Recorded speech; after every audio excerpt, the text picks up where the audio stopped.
Welcome to the It's in Queens podcast. I'm your host, Jeff Simmons, and this is the only podcast that focuses on my borough of Queens, the borough with something for everyone. This podcast comes to you each week thanks to the Queens Tourism Council and the Queens Economic Development Corporation, or QEDC. Together, they work to showcase our borough as a destination that's complete with amazing experiences and cultural gems, food from around the world, opportunities for everyone, whether you live here, you work here, or you're just visiting. There's just something magical about Queens in the fall. The mornings start crisp and cool, the afternoons glow with golden sunlight, and the streets and parks fill with the colors of the season. Just this past Sunday, I visited my local farmers market. It was pure joy. I wandered past rows of farm stands overflowing with pumpkins and gourds and apples fresh from upstate orchards.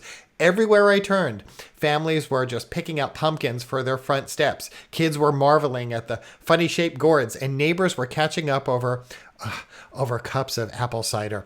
Of course, I could not resist treating myself. A cup of fresh apple cider warmed my hands while I strolled, and then I gave in to one of fall's greatest pleasures, a bag of sugar-dusted apple cider donuts. Anyway, I could go on and on about those donuts. It reminded me of why I love this season so much, the little things that make us pause and smile and feel rooted in community. What I love most about Queens, though, is that the bounty never ends with the farmers market. The borough is truly a place where every season and every weekend offers something new to discover. Fall is the perfect time to explore a neighborhood you haven't visited in a while. You can step into a restaurant you've been meaning to try. You could stumble upon a small business serving something extraordinary. Queens is the kind of place where you can sip cider in the morning, enjoy a global street food festival in the afternoon, and end the night with pastries and coffee that taste like home no matter where home is for you. And that's a great reminder of the amazing food culture we're lucky to have here. Earlier this year, the Queens Chamber of Commerce launched its first ever Queens Best Bakery competition. More than 20 bakeries from across the borough were nominated, and residents cast their votes for their favorite spots to grab cookies and cakes and all those sweet treats that make our lives a little brighter, a little sweeter. It was such a beautiful celebration of the borough's talent and diversity and creativity, and in the end, one bakery rose to the very top. The winner was Kora, a beloved Filipino-inspired bakery in Sunnyside, and if you've ever stopped by, you know why. The pastries are as stunning to look at as they are to eat, and they're rooted in family, tradition, and an incredible amount of care. The recognition wasn't just about their donuts or cakes. It was about the way Kimberly Camara and Kevin Borja, the co-founders, have built something that connects people to culture, memory, and joy through food. So today, I'm especially excited to welcome Kevin and Kimberly as my guests. Kevin and Kim, welcome to the It's in Queens podcast. Thank you for having us.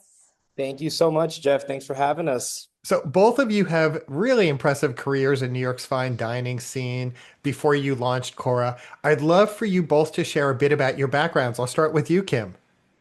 Yeah, I was most recently in the fine dining scene at 11 Madison Park, which at the time was not in its vegan era.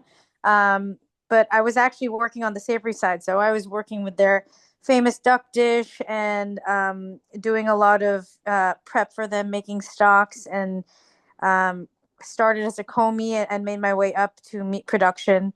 But I've been kind of all over the place in the New York City dining scene, but that was my most recent fine dining experience. And Kev could also talk about his time at USHG, which I was also in for some time. Yes, yes. Yeah, so similarly to Kim, I mean, born and bred in the industry, I'll start the opposite way. But since I was basically 15, 16, or whenever you can start working, right, at a young age, started at a catering hall called Gargiulo's in Coney Island as just like a young busboy, just kind of make some money on the side. But yeah, and then my most recent part in the industry was at Manhattan. I was serving part of USHG's hospitality group and as part of the opening team at Manhattan serving. But yeah. So, Kevin, I'll stick with you for now. What was the aha moment or the inspiration that led you to start Kora? Yeah, definitely. I mean, honestly, it was really just circumstantial, right? During the pandemic, I think, hospitality workers with such creativity with no job at the moment, right? Like it was something where Kimberly, actually, Kim, I'm gonna have you tell this real quick. Yeah, I mean, we were both laid off with no sight of when we would be able to go back to restaurants again. And I think for me, I was just looking for some sort of creative outlet for myself. I was so used to creating and cooking things for people and serving people and being able to make them smile, but I couldn't really do that during the pandemic. And there were a lot of things going on in my personal life at the time too. My grandmother just died, who, Kora is named after Corazon, and I think that I just needed an outlet for myself, maybe emotionally too.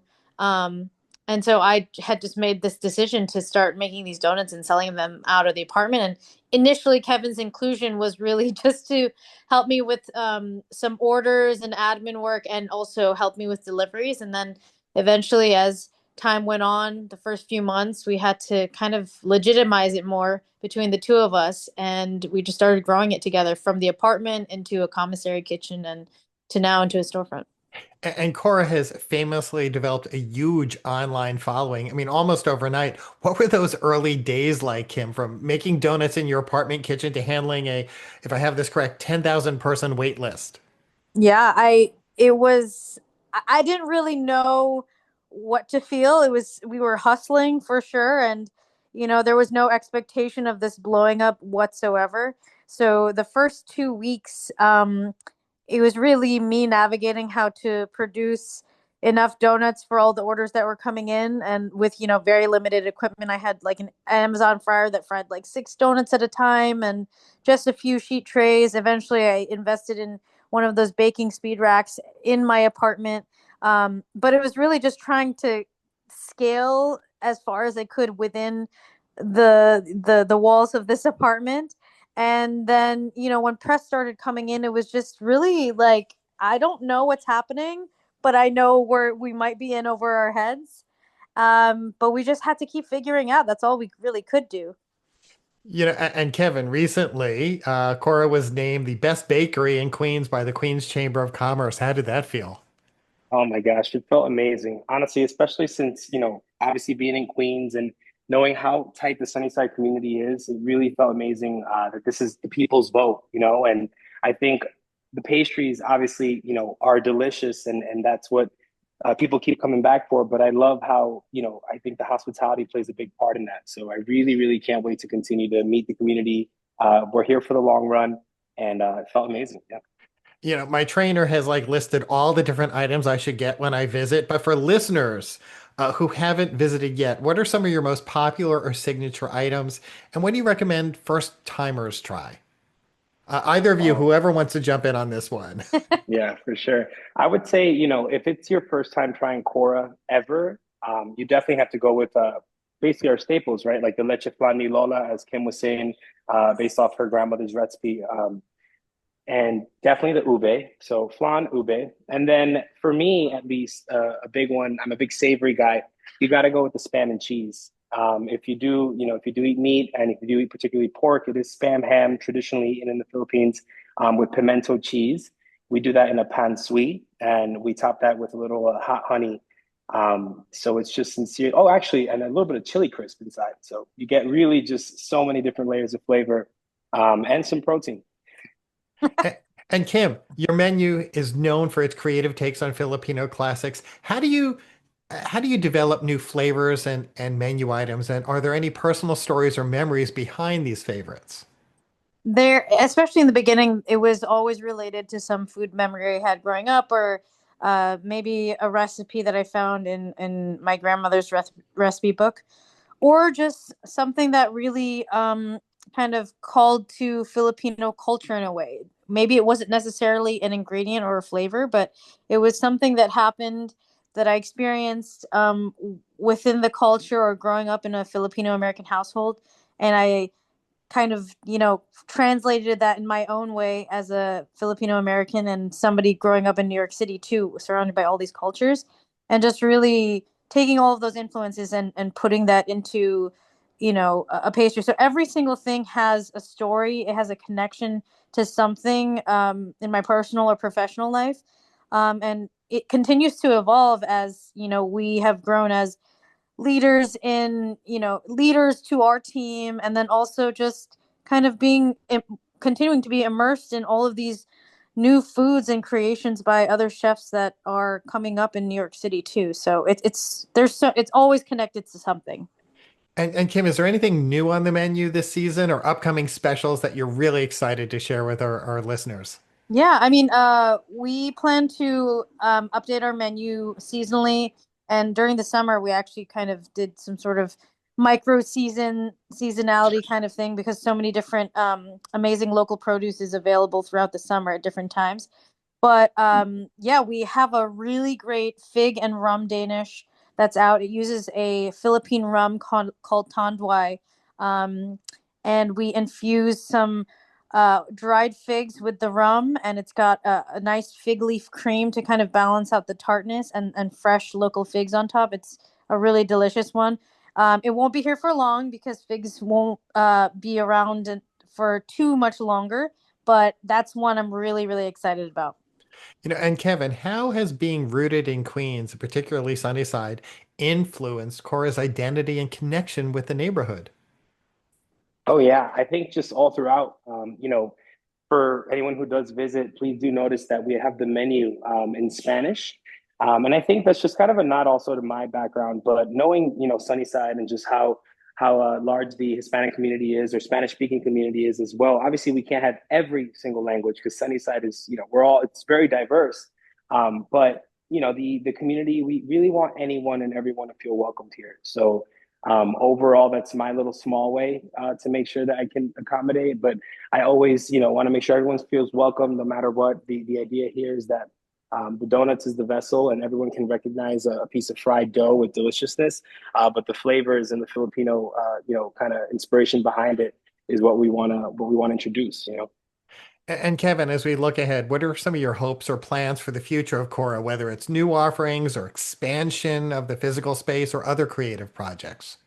Yeah, for sure. I think both of those really, more in the kind of immediate future, getting into a little more of like sit down service and brunch service on the weekends and, exercising our fine dining backgrounds, right? In terms of the style of service that we offer here. And then in the future, we definitely know we want to expand, but I think right now, although we say in like the next year or so, it's really just making sure that we can make this as best as it can be, right? And it's very far from just like wide expansion and Cora just all over. It's really just us trying to make sure we scale with hospitality in mind and honestly without sacrificing the quality, right? And being able to replicate this feeling that you get when you visit us here in Sunnyside. And Kim, before I close, I think it's important to let our listeners know you're not open every day of the week. So just walk us through where people should go and when they should go so people don't wind up going on a day when you're not open. Yeah. So right now we are open from Wednesday through Sunday, from 9 a.m. to 4. We are considering expanding these hours, but for now, and in the more immediate future, that's when we're open. And we recommend coming as soon as 9 a.m. or maybe a little bit earlier, especially on the weekends, as we do tend to sell out pretty quickly. But we have managed and we've scaled up over these last few months of opening to still have some product available at by closing sometimes, depending on how busy it is. Although, of course, some of the best sellers tend to sell out before everything else. I mean, it's a good problem to have that people are showing up early now. They want to get those. Before I let you go, Kim, where should our listeners go if they're inspired by your story? They want to learn more. They want to find out what's on your menu. Where should they go? Yeah, our Instagram is best. We try to update it as often as possible, typically in our stories, sometimes on our feed. You can find us on Instagram with the handle at from Cora with a K. And yeah, you can find out about new menu items, updates with kind of what's going on with Kevin and I as we expand our business, and just community based updates. Kim and Kevin, I want to thank you so much for appearing here on the It's in Queens podcast. Thank you so Thank much. you so much, Jeff. Thanks for having us. I'm sure if you're like me, you're salivating right now. Now, you need to definitely make sure to check out their website so you know about their hours, because they're not open every single day, but maybe in the future. Now, if you're looking for something to do this month, well, we have you covered. That is where Rob Mackay comes in. He's with the QEDC and the Queens Tourism Council, and each and every week he highlights some of the more exciting events happening in our borough. Here's this week's report. Jeff, I'm going to speak quickly today because I want to get two events in here. They're both pretty much high profile. The first is the Buena Vista Orchestra is playing at Kupferberg Center for the Arts at the Colden Auditorium, which has perfect acoustics, on October 3rd at 8 o'clock. This is basically the same, I guess you would call it, brand as the famous Buena Vista Social Club album. Cuban music, absolutely fantastic. It's really more than a concert. It's a dance party because everyone gets up and goes crazy. Also, the thing is, I want to talk about is Tony Danza. You might know, I know him from Taxi. Others might know him from Who's the Boss. Yes, he's an actor, but he also, believe it or not, has a 4-piece band. And he likes to get on stage and play music and tell jokes and tell stories. And he even tap dances and plays the ukulele. So Tony Danza will be at the Queensboro Performing Arts Center on October 5th at 3 o'clock. I heard it's a great show. And hey, why not? All right, those are the two big ones for this week. Talk to you soon. Why, thank you, Rob. That's just a sample of all that's happening in our borough. And the place to go to discover and explore everything that's on the horizon is so easy to remember. It's at the It's in Queens website, and that website address is itsinqueens.com. And by the way, if you're interested in more business-related news, how to help your business or a family members or friends, well then head right over to the QEDC's website at queensny.org. And when you're there, or when you visit the It's in Queens website, take a moment and sign up for their newsletter. That way you'll get notified about opportunities right in your inbox. And when you visit any place in Queens this fall, take a moment, snap some photos, maybe at a farmer's market, share them with us, and make sure to use the hashtag It's in Queens, because your photo could become our photo of the week. I'm your host, Jeff Simmons, and that's it for this week's It's in Queens podcast.